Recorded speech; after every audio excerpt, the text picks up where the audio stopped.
Hi, இன்னைக்கு திங்கக்கிழமை காலையில் எப்பயும் போல் 4:15க்கு எழுந்திருச்சு வாசல் பெருக்கிட்டு குளிச்சுட்டு அதுக்கப்புறமா பூஜை வேலையை ஸ்டார்ட் பண்ணியாச்சு. எப்பயும் போல் உருளி அழகாக ரெடி பண்ணி வாசலில் வச்சுட்டு அதுக்கப்புறமா பிரம்ம முகூர்த்த விளக்கு ஏற்றிட்டு வேல்மாறல் பூஜையும் மனநிறைவோடு பண்ணியாச்சு. இன்றைய பூஜை சூப்பராக முடிஞ்சிருச்சு.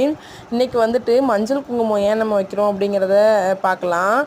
மஞ்சள் குங்குமம் வந்து நம்ம நிலக்காலில் வைக்கிறது வந்து துஷ்ட சக்திகளை வந்து விளக்குறதுக்காக, நம்மக்கிட்ட நெருங்காமல் இருக்கிறதுக்காகவும், அப்புறம் விஷக்கிருமிகளிடமிருந்து நம்மளை பாதுகாக்கிறதுக்காகவும் நம்ம மஞ்சள் குங்குமம் வைக்கிறோம். நம்ம வந்து புருவத்துலேயும் வகிட்லேயும் ஏன் வைக்கிறோம் அப்படின்னா, வசிய சக்திகளிடமிருந்து நம்மளை வந்து பாதுகாத்துக்கிறதுக்காக வைக்கிறோம். சர்வ மங்களமும் கண்டிப்பாக பெண்களுக்கு கிடைக்கும் அப்படிங்கிறதுனால தான் நம்ம வந்து மஞ்சள் குங்குமம் யூஸ் பண்ணுறோம்.